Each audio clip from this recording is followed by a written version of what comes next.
listening to him, and I've heard him make his statements for the last, maybe few years here, and each one gets worse and worse. Every time he opens his mouth, it gets worse and worse. I would not send my dog to his school. I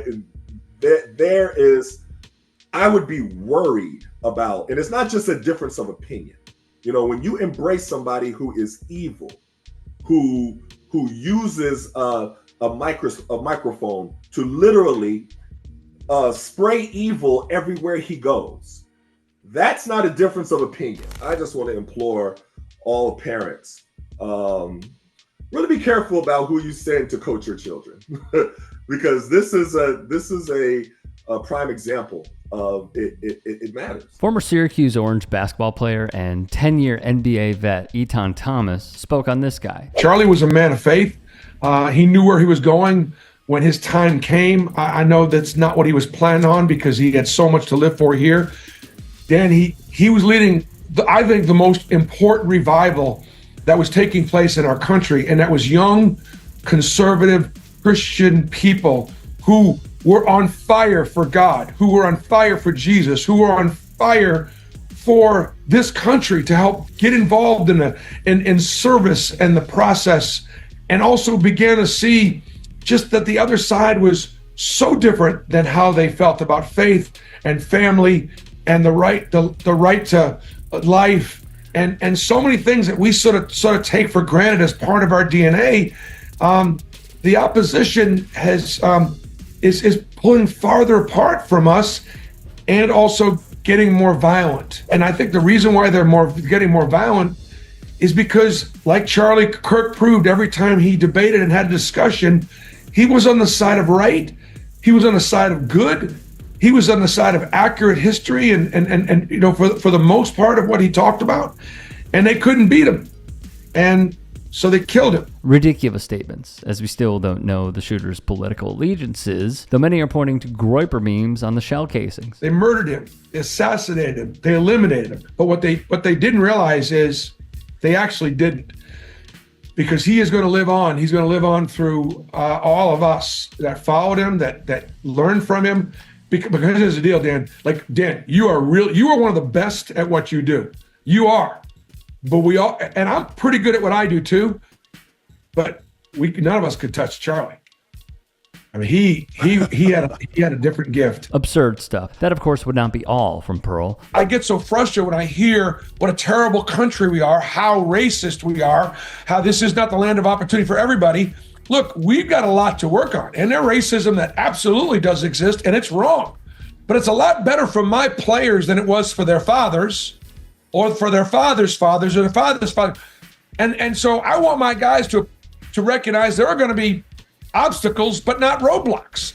And that's what Barack Obama did. However, as our president, other than just love listening to him talk because he's such a great orator, I disagree with so many of his policies. I thought in so many ways, rather than uniting us as a country, even by race, he divided us. Everything was black and white. Everything was the obstacles that were against my players from being successful. I'm trying to teach my guys, look, I don't want you working at Subway. I want you owning 5 of them.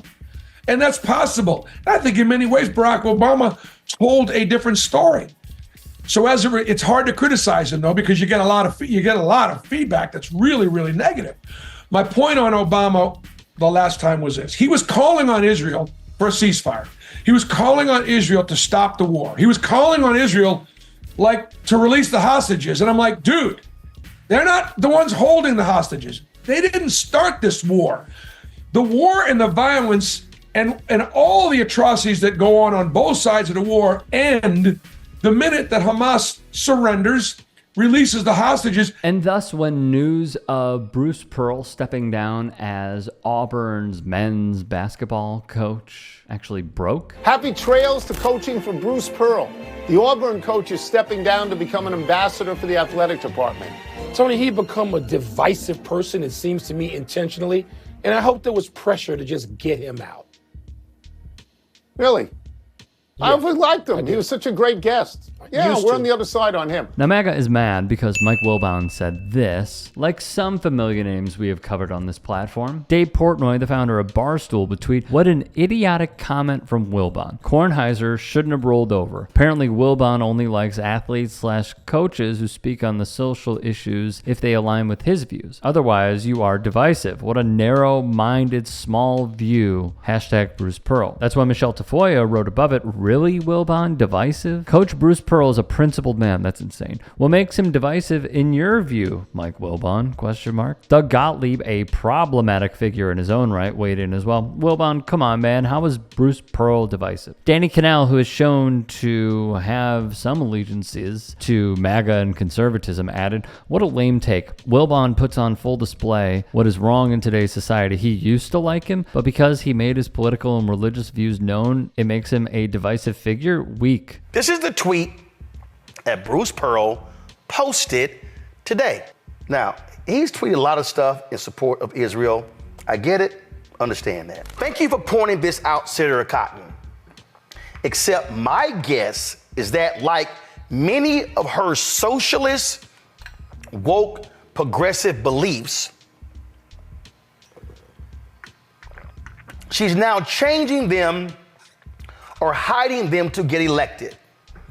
We won't get fooled again." So if I'm an Auburn player, or if I'm a black parent and my son has Auburn on their list,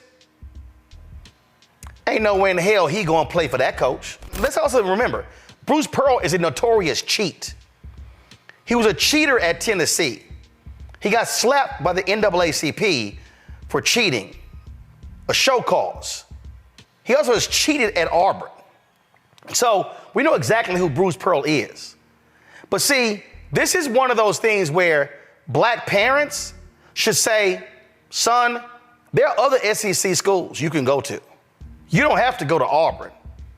And there's no way in hell I would allow my son, my nephew, to play ball under an idiot like that." The only way you affect these things is when black ball players have the guts to publicly say, "I'm not coming." Joel D. Anderson would come for them all. Above Kanell, he typed, "Again, why are people so surprised when black people stop effing with people who openly praise folks who disparage us, our culture, and our communities? Either this is legit cluelessness or people really want us to kick it with folks who parrot ideas like MLK was a bad guy." To Tafoya, Anderson replied, "People like this think black folks are supposed to hear their colleagues, managers, friends praise a dude who said a litany of racist things, something I'm not debating because I know his fans will never cop to the bigotry because they never do, and accept it as the way of things. There's more context to his disagreement with the Civil Rights Act. He just meant the ones who aren't qualified. He only meant Kamala and Michelle Obama didn't have the brain processing power, not all black women. Lots of people think Juneteenth should not be a holiday." He continues, "They're counting on us pretending as if we're wholly ignorant of the world and can't define context for ourselves, as if we haven't been chewing on, is this person racist, every day as an essential survival skill." Anyway, man, the insincerity of the Gottliebs and Tafoyas is to be expected. It's all the other folks I heard copping pleas the past week and a half rather, that has made it hard to think of anything else, to be honest. It's also so strange that his fans have spent the past week and a half comparing him to MLK, someone he called awful and not a good person. Please honor his wishes and compare him to Lee Atwater or Henry Lyon or whoever. First in Penn's Yusuf Khan would write the following as well. Pearl made sure to include inflammatory words socialist, woke, and progressive to rile up the base even more. Pearl's politics are quite clear. He has no remorse or hesitation in commenting or reposting content that appeals to Republicans, conservatives, MAGA, or the far right. And this is why black athletes must pay more attention to who recruits them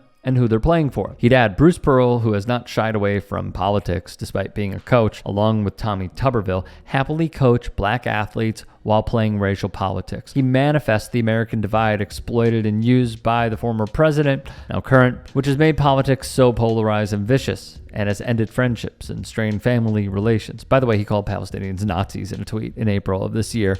Don't want to forget that one. Hey, I appreciate you watching. Now, if you can, please do become a channel member by going to youtube.com/TYTsports and clicking the join button. If that's too much for you, you can just go to tyt.com/join to become a member. It helps all of us out here at the Young Turks and keeps our network afloat. In addition, you could follow me on my socials on Twitter, Instagram, and TikTok. Appreciate the love. Have a great day.